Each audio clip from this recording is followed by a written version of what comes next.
नमस्कार, news for live में आपका स्वागत है। मैं हूं राहुल सिंह शेखावत और आज की चर्चा अरविंद केजरीवाल के मन की। वजह यह कि प्रधानमंत्री नरेंद्र मोदी के मन में क्या है वो सब जानते हैं कि वो घोषित तौर पर कह चुके हैं कि कांग्रेस मुक्त भारत का सपने को वो साकार करने में लगे हुए हैं। उनके बरक्स विपक्ष के सबसे बड़े नेता और कांग्रेस के जो स्टार आइकॉन है राहुल गांधी, उनका मन मनसा भी साफ है। वो कथित नफरत के दौर में मोहब्बत की दुकान खोलने की कोशिशें कर रहे हैं। भारत जोड़ो यात्रा के जरिए उन्होंने ये साबित करने की कोशिश की है। इन दोनों के वरक्स अरविंद केजरीवाल जो कि दिल्ली के मुख्यमंत्री हैं और आम आदमी पार्टी के सर्वेसर्रा हैं, उनके मन में क्या है या उनकी राजनीति क्या है, इस पर अंदाज लगाना बड़ा मुश्किल काम है। यह कोई भी जान नहीं सकता। वजह यह कि उनकी राजनीति ऑर्डर इवन रही है, कभी लगता है इधर है, कभी लगता है उधर है। और एक दूसरी सच्चाई यह भी है कि अरविंद केजरीवाल चुनाव भी वही लड़ते हैं मोटे तौर पर। गुजरात उसका पवाद हो सकता है शायद इसलिए क्योंकि वो नरेंद्र मोदी के सामने खुद को विकल्प अपना एक राष्ट्रीय स्तर पर पेश करने की कोशिश करते रहे। तो इसलिए वाराणसी में भी नरेंद्र मोदी के खिलाफ 2014 में अरविंद केजरीवाल ने चुनाव लड़ा था, बुरी तरह से हार गए थे। और उसके बाद गुजरात में जाके उन्होंने जो खूंटा गाड़ने की कोशिश की थी तो वो शायद एक मैसेजिंग का खेल था। वरना इसके अलावा अरविंद केजरीवाल की पार्टी जो आम आदमी पार्टी है वो उन्हीं राज्यों में चुनाव लड़ती है जिससे सीधा नुकसान कांग्रेस को पहुंचता है। हालांकि फौरी तौर पर, मोटे तौर पर आज की तारीख में वो इंडिया अलायंस, इंडिया मतलब जो विपक्ष 26 विपक्षी दलों का गठबंधन बना है वो उसका हिस्सा है। 2 बैठकों में भाग लिया उन्होंने और जो तीसरी बैठक मुंबई में होने जा रही है उसमें भी शिरकत करने की उन्होंने हामी भरी है। लेकिन इस बीच कुछ घटनाक्रम ऐसे हुए जिससे ये सवाल या जो मैं चर्चा जो कर रहा हूं उसके पीछे खास वजह है। वजह यह है सबसे बड़ी कि हाल में अरविंद केजरीवाल पंजाब के मुख्यमंत्री भगवंत मान के साथ मध्य प्रदेश और छत्तीसगढ़ में गए थे। छत्तीसगढ़ आपको मालूम कि कांग्रेस शासित प्रदेश है, जहां उन्होंने 10 गारंटी यानी चुनाव गारंटी लोगों को दी है। और उसके अलावा मध्य प्रदेश की बात करूं तो वहां भाजपा शासित है, पहले कांग्रेस की सरकार हुआ करती थी। जो कांग्रेस के पूर्व मुख्यमंत्री हैं कमलनाथ, उन्होंने एक तंज कसा था मामा, क्योंकि आपको मालूम है कि शिवराज चौहान को मामा कहा जाता है और उन्होंने चाचा कहा है।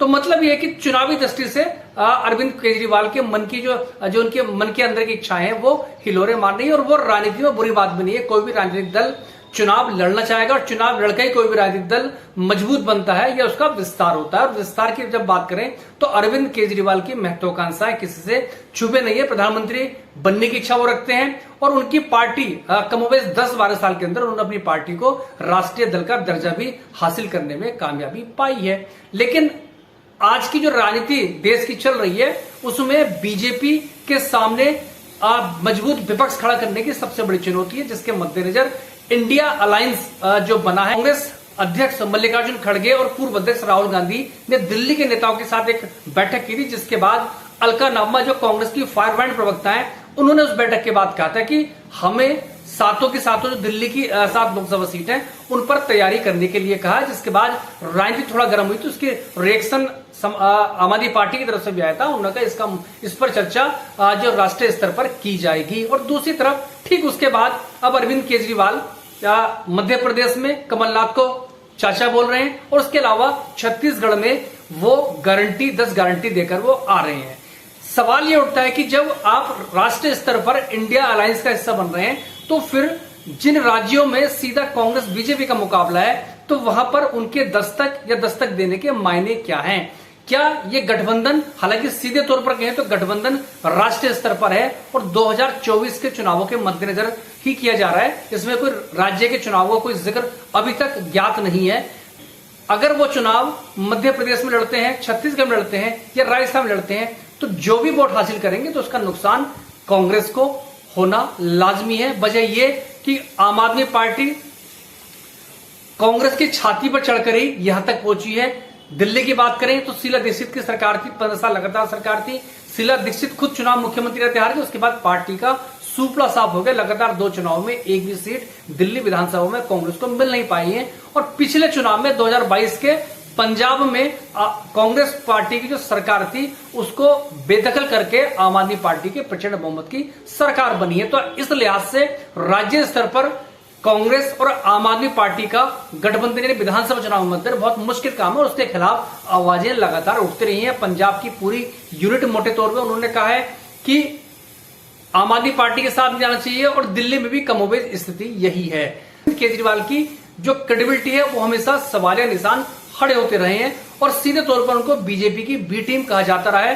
हालांकि जब चूंकि इंडिया अलायंस का हिस्सा है, अब वो मोदी के खिलाफ जहर उगल रहे हैं और ये भी सच्चाई है, लेकिन बावजूद इसके उनकी जो क्रेडिबिलिटी है वो हमेशा डाउटफुल रही है और जो घटनाक्रम इस तरह से हो रहे हैं तो उससे उस चीज को थोड़ा सा बल मिलता है। हालांकि दूसरा पक्ष ये भी है कि ये एक सामान्य से प्रक्रिया है, जब भी कोई दल या गठबंधन बनता है तो उसमें थॉट प्रोसेसिंग होती है और क्योंकि दल मिल रहे हैं, गठबंधन कर रहे हैं, तो जाहिर सी बात है कि सबकी अलग अलग अपनी आइडियोलॉजी होती है, तो ये एक स्वाभाविक प्रक्रिया। और बीजेपी के अंदर भी ऐसी चीजें होती है, लेकिन बीजेपी की चीजें बाहर कम आती हैं या कम आने दी जाती हैं, या ये भी कह सकते हैं कि डर अमित शाह का या प्रधानमंत्री नरेंद्र मोदी का इतना है कि जो उनके साथ है वो शांति के साथ अपना बचने बचाने के लिए उनके पीछे खड़े हो जाते हैं। लेकिन विपक्ष की स्थिति दूसरी है।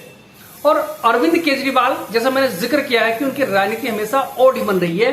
अन्ना आंदोलन के जरिए उनका पदार्पण हुआ था और उस वक्त वो गांधी टोपी पहना करते थे। गांधी टोपी पहनकर गांधीवाद के सारे तत्कालीन मनमोहन सिंह सरकार के खिलाफ धरना प्रदर्शन पूरा हुआ था, भ्रष्टाचार के खिलाफ एक आंदोलन हुआ था। नतीजतन कांग्रेस के नेतृत्व वाली सरकार चली गई, सबसे ज्यादा नुकसान हुआ। 2 लगातार लोकसभा चुनावों में कांग्रेस को हार देखनी पड़ी है और ट्रस्ट डेफिसिट कांग्रेस को बहुत बड़ा उस आंदोलन से हुआ था। और उसके बाद उसके बरस कुछ समय बाद जो अरविंद केजरीवाल कभी भी राजनीति में आने की बात करते हैं, उन्होंने पार्टी बनाई और उसके बाद दिल्ली में लगातार तीसरी बार मुख्यमंत्री बने हैं और प्रचंड बहुमत उनको मिला है।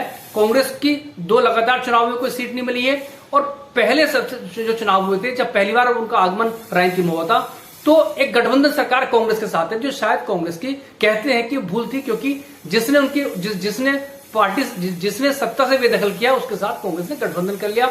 और दूसरी तरफ दिल्ली में प्रधानमंत्री नरेंद्र मोदी बैठते हैं, अमित शाह बैठते हैं, पूरी सरकार वहां मौजूद होती है और पूरी सरकार को झोंकने के बाद भी, प्रधानमंत्री की रैली के बाद भी बीजेपी आम आदमी पार्टी को सत्ता से बेदखल नहीं कर पाई है। नतीजतन तीसरी बार मुख्यमंत्री अरविंद केजरीवाल दिल्ली के हैं। और पंजाब की बात करें तो पंजाब में आम आदमी पार्टी की प्रचंडतम बहुमत की सरकार है। हालांकि दोनों चुनाव या दोनों राज्य की तासीर अलग अलग है। पंजाब की बात करें तो वहां दिल्ली में अन्ना हजारे आंदोलन का जिक्र मैंने आपसे किया है और पंजाब में चूंकि आपको मालूम है कि अमरिंदर सिंह मुख्यमंत्री थे और कांग्रेस की जो आंतरिक सर्कस से किसको कह सकते हैं, जो सर्कस चल रही थी, उसका फायदा आम आदमी पार्टी ने लिया। लोगों को गुस्सा था, अकाली दल को वोट देना नहीं चाहते थे, कांग्रेस में सर्कस चल रही थी, तो विपक्ष में आम आदमी पार्टी थी, लिहाजा उन्होंने उसको वोट देकर जो था दोनों ही पार्टियों को आईना दिखा दिया। तो क्या अरविंद केजरीवाल ये सब करके एक दबाव बनाने की कोशिश कर रहे हैं ताकि एक बार्गेनिंग की स्थिति बने? 2024 में चुनाव होने, लेकिन उससे पहले जो चुनाव होने हैं वो 3 राज्यों में, हालांकि 5 राज्यों में चुनाव होने हैं, लेकिन 3 राज्यों में सीधा कांग्रेस बीजेपी का मुकाबला। वहां सरकार बनाने बिगाड़ने खेल में सिर्फ बीजेपी कांग्रेस है और अरविंद केजरीवाल अगर वहां एंट्री करते हैं उसका नुकसान जाहिर सी बात है कांग्रेस को होगा। और ये पहले भी देखा है, चाहे वो गोवा हो, चाहे वो उत्तराखंड हो, वहां उन्होंने जो था चुनाव लड़ा था और उसका नुकसान कांग्रेस को हुआ था। और गुजरात में भी जो पिछला विधानसभा चुनाव था उसमें अच्छा खासा वोट शेयर अरविंद केजरीवाल की पार्टी ने हासिल किया, उसका नुकसान कांग्रेस को हुआ है। खंड में अच्छा नुकसान पहुंचाया था, गोवा का जिक्र मैंने आपसे किया है। हिमाचल में दाल निकल पाई थी क्योंकि 2% था और मध्य प्रदेश, राजस्थान, छत्तीसगढ़ में 2 पार्टी का सिस्टम है। ऐसे में जो भी वोट हासिल करेंगे, बहुत उनका संगठन तो है नहीं, लेकिन जो भी वोट हासिल करेंगे नुकसान उसका कांग्रेस को हो सकता है, क्योंकि वहां बहुत एक नजदीकी मुकाबला होता है या आधा 1 या 1.5% के बीच मार्जिन वोट शेयर कर जाता है और उसमें सरकारें बनती या बिगड़ती। अगर वो 1% भी वोट पाने में कामयाब हो जाए तो नुकसान हो सकता है। तो इस लिहाज से देखें तो अरविंद केजरीवाल के आखिर मन में है क्या? क्योंकि राजनीति, जैसे मैंने जिक्र किया है कि उनकी बहुत ओडी बन रही है। गांधी का नाम लिया था अन्ना आंदोलन में, उसके बाद जब पंजाब में सरकार बन गई तो शहीद आजम, वो जाहिर सी बात है वहां के लिए एक सांकेतिक रूप में या आइडेंटिटी तौर पे एक बहुत बड़े हैं। तो आज उनके बगल में एक तरफ अंबेडकर साहब की मूर्ति है, दूसरी तरफ शहीद आजम की मूर्ति है और गांधी जी की मूर्ति गायब हो गई है। और अब अरविंद केजरीवाल जो लड़ने की स्थिति आती है चुनावी तौर पे, वो कांग्रेस के सामने ही ज्यादा तौर पर खड़े रह जाते हैं। और ये जो राज्य हैं इनमें अगर नुकसान कांग्रेस को होगा तो जाहिर सी बात है फायदा बीजेपी को ही होगा, उन्हें कुछ मिले। तो इसीलिए यह सवाल उठता है कि आखिर अरविंद केजरीवाल के मन में है क्या